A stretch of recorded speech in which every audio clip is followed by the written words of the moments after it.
from the starting line to like the end, what was your fueling plan? How did you adjust it? Yeah, I've been. You can go detailed.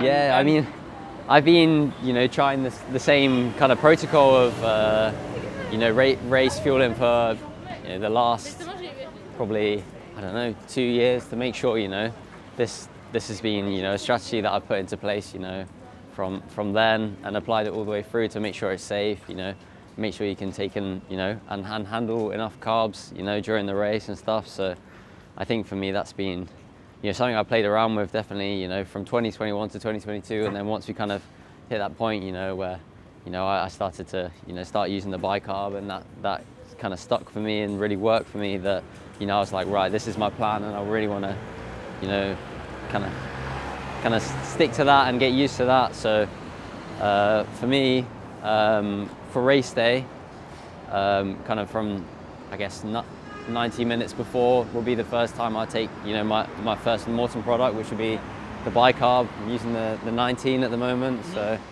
for me, that's, seems to be the magic spot at the moment for me. And then I then go on to take a Morton 160 gel 45 minutes before the race, and then in the race I'll have a Morton 320. And then on the run portion, I'll have a Morton 160 as well. So that's kind of Morton 160 gel. So that's kind of, how I've laid out my strategy to make sure, this, I guess we're planning for an hour 45-minute race. That's kind of the approximate, target. So trying to hit about 80 grams an hour, for that whole portion, but actually spread it across, the whole portion of the race, rather than it just being, within, the bike portion. And that's a big opportunity to take on carbs. But going into the run as well, I think particularly for the back end, I found that actually taking the gel on the run has meant that I have been able to sustain my paces for longer, and actually sometimes go through bad patches at the start of the run and actually come back round. And funnily enough, it happened in this race here, and at about 4K, I don't know if anyone saw, I took one of the 160 gels, and because I'd been not feeling so good initially, I really was not so keen on taking it, because I think I was feeling not so good and a bit flat. No, just during the run itself.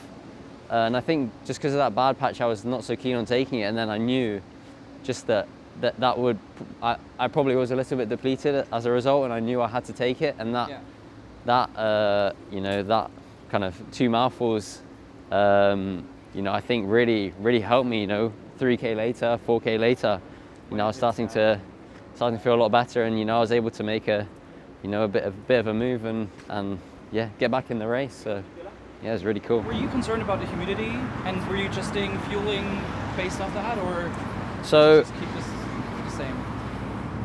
Not particularly. I think for me, I actually tried to use a bit of a heat stimulus in my build-up, because I found that it just has had a good benefit just to my aerobic stimulus anyway. So for me, I had used heat prep and that stimulus to try and improve and find aerobic gains from that point of view. And that's becoming increasingly topical within professional cycling and the wider endurance sport. So I think for me, that actually allowed me to stand on that start line and not be scared of the heat as well as being beneficial to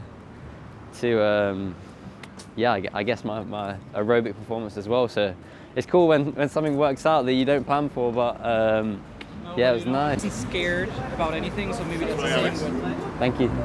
maybe that's what just happened with you, unlike you weren't scared of the humidity because you trained for it. Exactly, so it just puts you also in a different mindset of like you feel confident, right? Yeah, 100%. I think for me, I've spent the last 3 years looking at the specifics of the Paris course and what that brings. And one of the things we did anticipate was that it could be a very hot day, irrespective of the timing that it started. So I think that probably was something which maybe I didn't see us preparing for, but my coach was thinking about in the background, the physiologist. So it's been really nice to just even the little things like I completely reconstructed my stroke just to be able to swim with the down pace of the current for the last 18 months. And those little things, I didn't see the payoff of them for you know, such a long time, because I'd never swam in the current until I actually did, and you know, was able to have probably one of my best swims of their life. Thank you so much. Thank you. No, I really appreciate it. Cheers. It's funny because we did a session about 3 weeks before, and the power and the speed that we did was exactly the same as the race was for the first half. So, you know, we planned to do the session and we anticipated what we thought the watts would be, the speed, and it all seemed to work out perfectly. And then I did a 3K run off that, and you know, those things were something that I guess we were prepared for in a way, and it was quite nice that, you know, we knew there was going to be, you know, it was going to be a high-speed bike, and you know, there was going to be gaps out of the swim because of the current. So we knew that, you know, the start of the bike was going to be hard, and potentially it would come back together, or potentially, you know, people would get together and start working. But I knew I just needed to be in that front half, be able to ride hard and confidently, and put myself in the best place to, you know, start the run in the best place. And the thing about the Olympics is, we've always said, my coach and I, that no one has a perfect day at the Olympics. There's no one stands on the start line, has a 100% race, and you know, is all there, because, you know, there's so much emotions, there's so much going on. You know, we can do everything we can, but, you know, there's always something going on. So it's all about optimizing what you have on the day, and the way we optimize is by preparing for every scenario, every outcome, you know, very specifically to the course, the demands of it. And I think, you know, that's the thing which, you know, at the end of the day, kind of helped me make the difference, and, you know, gave me the confidence in myself to, you know, maybe let Hayden go and yeah, then be able to also, you know, pick a point and say, let's give this a go and see what can happen. That's really beautiful. What's for you different also, like, I mean, Tokyo was obviously the games during COVID. What was different here? Like, how do you sort of the energy, like with the athletes as well, with spectators?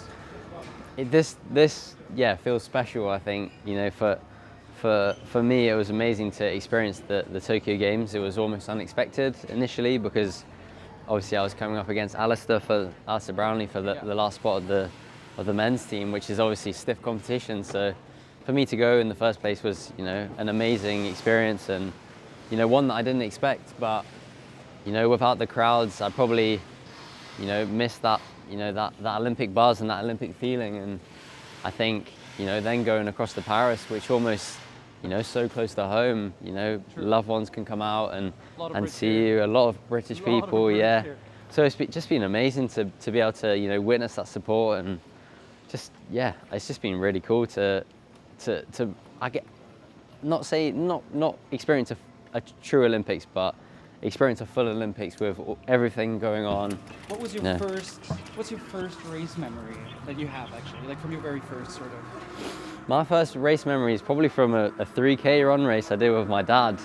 And I remember I was wearing a Crystal Palace t-shirt, and I remember running with him, and I think we ran 15 minutes for a 3K, and yeah, at the time I must have been 7 or 8 years old, and I remember the day before not eating my ice cream because I wanted to perform better, and already being forward thinking. Exactly, ironically. So from that point of view. But was so, it in like? Yes, it was in a place called Croydon, so it was, yeah, very close to home in South London. So yeah, it was really cool, and it was run by a foundation of the football team that support Crystal Palace as well. Yeah. So it was cool to look back and see me wearing the Crystal Palace strip, and, you know, there's a picture of me just running down the home straight, you know. I'll say that first race you did, was there this immediate feeling of like, oh, I'm also good at this? When you were little, was it pretty early on, or? I wouldn't say I thought I was good at it, but there was definitely a curiosity. And I remember when I did my first triathlon, you know, there was a moment, you know, I was doing this Kids of Steel, you know, race, which is, back in the day, was like a British triathlon way of like just participating in the sport as a young kid. So I think for me, the curiosity came from, you know, I wasn't able to make it up one of the hills and on the bike in that first ever ride. And, you know, for me at 7, 8 years old, I was like, I want to come back and do that hill again. I want to do that again. And I want to get better, and I want to get better. And I think, you know, the beauty of this sport is that I still feel the same. I still feel like right, I can't do this yet. How can I do this? Like exploring, you know, to find, you know, how I can be the best version of myself. And the exciting thing is, you know, I've amazingly become Olympic champion. I still feel like I'm doing it, so it's super cool. It's also like, how did it feel, like also this, how would you see like the progress from 4 years ago to now? Or like 3 years actually, but like, I think it's how would you just, define it? I think it's just been like a maturity of just like, you know, just trying to be a bit more professional with what I'm doing, you know, preparing, I think, very specifically for races, I think has just become a strong point for me. Over the last few years between myself and my coaches, I think, you know, when it comes to, you know, these big races that we want to deliver at, we are meticulous with what we do and very specific, and that comes down to, you know, what are the course demands, and then how does that, you know, affect all these little things, you know, such as, you know, even nutrition, I guess. So I think, you know, these things make a difference, and I think for me that's been the big difference maker. I think is just, you know, that maturity and preparation has allowed me to be, you know, allow me to flow, like I said before, and I think, you know, find new limits and, you know, push myself, you know, harder than I thought I could. Paris now, looking at Tokyo, what's the memory that will like stick with you from the race, from everything, from the time here, where you're like, oh, I mean, it's a few days after the competition, but still, was there this one moment where like, oh wow, that's like a defining memory for me now? It's funny because I think the most defining memory I have of the race on Wednesday was when I came out of the water on the first lap, and I came out of the water in ninth position, and the highest I'd ever come out of the water before that in the first lap of a swim was about 25th. So for me to have that moment where, you know, I've been working so hard towards, you know, this swim delivery, and you know, this you know, being the best, you know, swimmer I could be, to, you know, have that kind of result where I was able to come out, I just realized and it clicked, and it gave me that, you know, that confidence in myself that, you know, we're on the right path here, and that everything's going well, and that just allowed me to, you know, stay smooth and stay relaxed and just allow the race to flow and flow and flow, and just allow me to have that, you know, that amazing moment, you know, crossing the finish line, and a little bit of disbelief, and, you know, that's what it's all about. What's the why now? It doesn't change. Anything will change? No, it can't change. I think, you know, the beauty of my why now is that it's infinite. There's no such thing as the perfect race within triathlon, you know. I was so lucky to become, you know, Olympic champion at the sport, and, you know, everyone will look at my race and, you know, see places where I can improve, and I think that is so beautiful about our sport, that there's, you know, there is so much that you can, you know, explore and to dig into and to get better, and, you know, I still feel like, you know, my best years are to come, because I feel like I have, you know, yeah, still that why, but also, you know, that I still feel the motivation to push and to give more to the sport, and I want to inspire more people and, you know, get the best out of my body. And I think, you know, that's, you know, the ultimate purpose for me is, you know, if you've got a gift, then you want to make the most of it. And I think, yeah, that's the really cool thing about it. Are you thinking about 28 already? Is that something?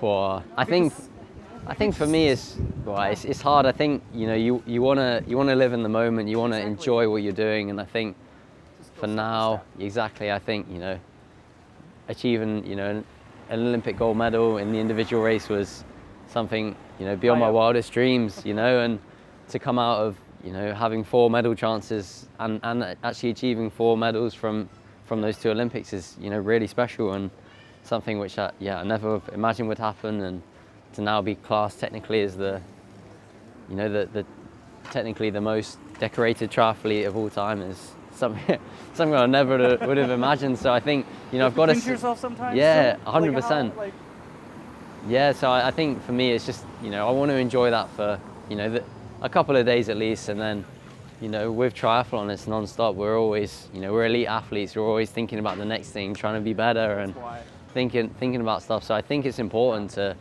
celebrate when you do things right, because you are so harsh on yourself and so critical at times. So I think, you know, you also got to celebrate your successes, and yeah, I think that's super important. So the reaction now from like the media and people around you, do you already have a feeling that this time around is different?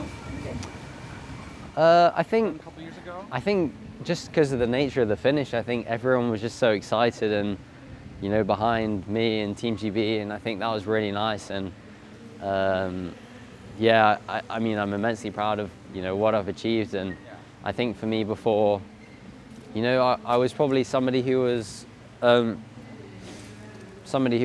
know, very new to the sport, and well, not new to the sport, but like new to people's eyes on the TV and stuff going into Tokyo. And then I guess as time has gone on, I've been, you know, fortunate to you know, win 2 Commonwealth gold medals and, you know, a few World Series titles, well, 2 World Series wins as well.